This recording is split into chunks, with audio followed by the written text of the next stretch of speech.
बहुत अच्छा। शुएब साहब ये फरमाइए सर, ये पार्लियामेंट का इजलास, कौमी असम्बली, सेनेट, फिर मुश्तरका इजलास, कुछ ना कुछ पक रहा है मुझे लगता है गवर्नमेंट के। आज तो उन्होंने वो अपना एजेंडा जाहिर कर दिया, वो बिल पास कर दिया जिसके ज़रिए इलेक्शन मुलतवी हो गए, बल्दियाती इलेक्शंस, और ईसीपी पूरी तरह इसमें मुलव्वस था।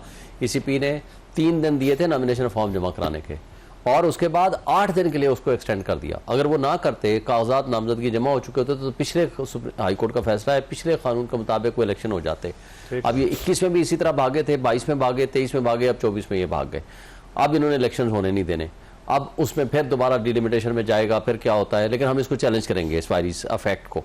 बहरहाल ये एक आस्पेक्ट था। दूसरा, इनकी पूरी तरह बदनीयती है, क्योंकि इस सारे करप्ट सिस्टम को ये समझते हैं कि हमारे मुहाफिज सिर्फ काजी फाइसा साहब हैं, हमने हर हाल में उनको एक्सटेंशन देनी है, बेशक उनके पास अक्सरियत नहीं है। हालांकि जॉइंट सेशन में ये आर्टिकल 239 के तहत ये कॉन्स्टिट्यूशनल अमेंडमेंट कर नहीं सकते, नहीं कर सकते, लेकिन पहले कौमी असम्बली से करेंगे, फिर सेनेट से करेंगे, और फिर उसको मुश्तरका इजलास के अंदर भी ले जाए। अब मैं वही कह रहा हूँ ना कि जब ये इस तरह की हरकतें करने लगे हैं, मुझे बताएं, ये ऑफिशियली तो ये कह रहे हैं हम ऐसा कोई काम नहीं कर रहे, और कह रहे हैं कि जी मुलाजमीन के बारे में हमने कोई कानून साजी करनी है। मुलाजमीन का सेक्शन 13 है, उसके मुताबिक रिटायरमेंट की एज है 60 साल की। अगर उसको एक्सटेंड भी करना है, कुछ भी करना है, तो सादा कानून साजी के जरिए कर सकते हैं, उसके मुलाजमीन के साथ तो कोई इशू नहीं है। जब आपने अच्छा, फिर पिछले साल 21 जून को इन्होंने नोटिफिकेशन किया था काजी फाइसा साहब का, और हालांकि बदियाल साहब की एक्सटेंशन का कोई इशू ही नहीं था, 3 महीने पहले कर दिया। आज 2 महीने से भी कम अरसा रह गया है, एक अनसर्टेनिटी की कैफियत है, एक एम्बिग्विटी है, आप उसको रिमूव करें, कल आप नोटिफिकेशन कर दें ताकि एक मसला खत्म हो। हाँ, उसके बाद अगर आपने वाकई जुडिशियल रिफॉर्म्स के लिए कोई बात करनी है तो आपका ख्याल ये है कि जस्टिस मंसूर अली शाह को ये चीफ जस्टिस नहीं बनाना चाहते? ये उसी के एजेंडे की तरफ ये राग़िब हैं, और यही इनकी कोशिश है, इनकी यही ख्वाहिश है कि किसी तरीके से हम काजी फाइसा को मेंटेन कर सकें। और दूसरी बात, अगर कोई वाकई जेन्युइन कोई आपकी, जैसे हाफिज साहब ने कहा, आपका कोई प्रिंसिपल है कि जी हम जुडिशियल रिफॉर्म्स करना चाहते हैं, लाएं, कमेटी बनाएं, हमें बताएं, हम हो सकता है कोई अच्छी बात होगी तो उसको हम उसको आपके साथ ताबन करेंगे। लेकिन आप चोरी, बेईमानी और डिसऑनेस्टी के साथ कोई ऐसी रजिस्ट्रेशन करना चाहते हैं पर्सन स्पेसिफिक, ताकि काजी को हम आगे एक्सटेंशन दे सकें और काजी साहब जो है वो आपके मफादात का तहफ़्फ़ुज़ कर सके, ये तो फिर कन्फ्लिक्ट ऑफ इंटरेस्ट हुआ। तो फिर उनको तो वैसे ही हमारे केसेस नहीं सुनने चाहिए थे, और पिछले 1 साल से जो कुछ नाइंसाफियां वो कर रहे हैं, और उसके बाद हमारा फिर जेन्युइन काज है कि हमारे केसेस वो ना सुने। अच्छा, और अफनान साहब की तरफ जाना है हमने। अफनान साहब, सवाल आपके पास छोड़ के जा रहा हूँ कि सिर्फ काजी साहब क्यों, और क्या आप चाहते हैं कि मंसूर अली शाह साहब चीफ जस्टिस ना बन सकें, क्योंकि पाकिस्तान तहरीक इंसाफ का ये ख्याल है कि आप उनके रास्ते में रुकावट खड़ी करना चाहते हैं? छोटी सी ब्रेक, प्रोग्राम में दोबारा खुश आमदीद। अफनान साहब, ये पाकिस्तान तहरीक इंसाफ का बयानिया है कि आपकी गवर्नमेंट, सुप्रीम कोर्ट आप पाकिस्तान की वजह से बची हुई है, यहाँ पे क़यादत बदल जाएगी, आपकी गवर्नमेंट चली जाएगी, और आप चाहते हैं कि वहाँ पे कुछ ना कुछ गड़बड़ कर दें आप। नहीं, देखिए, मैं ये समझता हूँ कि ये बात दुरुस्त नहीं है। मंसूर अली शाह साहब भी बहुत अच्छे जज हैं और उन्होंने बड़े काबिल जज हैं, हमारी कोई इस तरह की नहीं है। लेकिन ये राइट तो हुकूमत का है ना कि वो लेजिस्लेशन कर सकती है, और अगर उसके पास नंबर पूरे हैं तो वो कॉन्स्टिट्यूशनल अमेंडमेंट भी कर सकती है। उसको कोई आप उसका राइट तो आप ले नहीं सकते ना। तो नोटिफिकेशन कर देना सर मंसूर साहब का, मंसूर अली शाह साहब। नहीं, अगर कोई ये जैसे ये कह रहे हैं कि कोई अपना नया कानून होगा या कॉन्स्टिट्यूशनल अमेंडमेंट होगी, तो अगर फर्ज करें ये बात भी है, इनकी बात मान लेते हैं, तो क्या लेजिस्लेशन करने का राइट हुकूमत का नहीं है, या कॉन्स्टिट्यूशनल अमेंडमेंट करने का राइट अगर नंबर पूरे तो नहीं है आपके पास? होता है सर, अपने जाती मफाद के लिए करना, जाती मफाद के लिए करना, इखलाकी तौर पे उसका कुछ जवाब, जाती मफाद के लिए बिल्कुल नहीं करना चाहिए। लेकिन अगर फर्ज करें हम ये समझते हैं कि जो टॉप 3 जजेज हैं उनमें से किसी एक जज को वजीर आजम सेलेक्ट कर सकता है एज चीफ जस्टिस, हमारा ये ख्याल है। बड़ी मुश्किल से मामला सेटल हुआ था, पहले यही होता था, फसाद हो गया था। मेरी गुजारिश देखें ना, उसके बाद फिर ये आपको याद है, मेरी गुजारिश, मैं आपके टाइम में बोला, मेरी गुजारिश सुन लेना, सज्जाद अली शाह को रिजाइन करवाया था, सुप्रीम कोर्ट के तमाम जजेस ने डिफरेंट जजमेंट दी थी। के कारनामे हैं वो भी तो अभी हुए हैं ना, फिर उसके बाद बंदयाल साहब तक जो कारनामे होते रहे हैं वो भी तो होते रहे हैं। 3 नाम आते हैं, एक तवील मामला खराब होता है ठीक ठाक किस्म का, यहाँ पे भी 3 नाम आए। मैं ये कह रहा हूँ, मेरी गुजारिश सुने, देखें, ये मैं ये कह रहा हूँ कि अगर ये इनकी बात मान ली जाए, ये राइट तो हुकूमत का ही है ना, आप उनसे ले तो नहीं सकते। आप कहेंगे नहीं जी हमारा ख्याल है, ये सारे के सारे काम लेजिस्लेशन से रिलेटेड या और मामला पे पीटीआई करती रही है।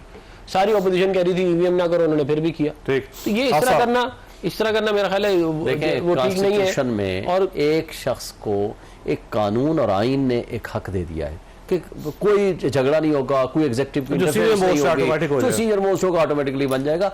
आप उसके अंदर खराबी पैदा करके एग्जीक्यूटिव को बीच में जब डालेंगे, ये इंडिपेंडेंस ऑफ जुडिशरी के भी खिलाफ है। इससे फिर इबाहम भी पैदा होते हैं, खराबियां भी पैदा होती हैं। फिर इसके जरिए आपको ये एक हक मिलता है कि एग्जीक्यूटिव जो है वो जुडिशरी के मामलात में इंटरफेयर अपनी जाती मफादात के लिए करती है। और जो जज जगह कहते हैं कि आप बाहर कहाँ ख्वार हो रहे हो, हम आपका मसला हल कर देते हैं, वो इंटरफेरेंस नहीं है। जो जज आपकी पॉलिटिकल कैंपेन चलाते हैं वो इंटरफेरेंस नहीं है। जो जज ओपनली आप कहते हैं कि आप फिक्र ना करें, हम आपका केस लड़ रहे हैं, एक शख्स वो इंटरफेरेंस नहीं है।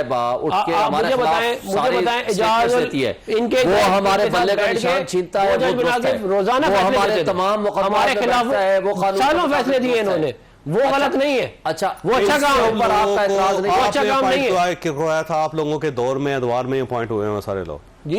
ये सब लोग जो जजेस इस वक्त हैं सुप्रीम कोर्ट ऑफ पाकिस्तान के, सारे इनके जमाने में अपॉइंट हुए हैं। सारे आपके जमाने में अपॉइंट हुए हैं। क्या मतलब हमारे जमाने में अपॉइंट हुए? हाई कोर्ट के जजेस आपके जमाने में बने? मुझे एक बात बता दें, और आपने जनरल बाजवा को लगाया था, तो इसका मतलब फिर आप जिम्मेदार है। भाजपा को तो आपने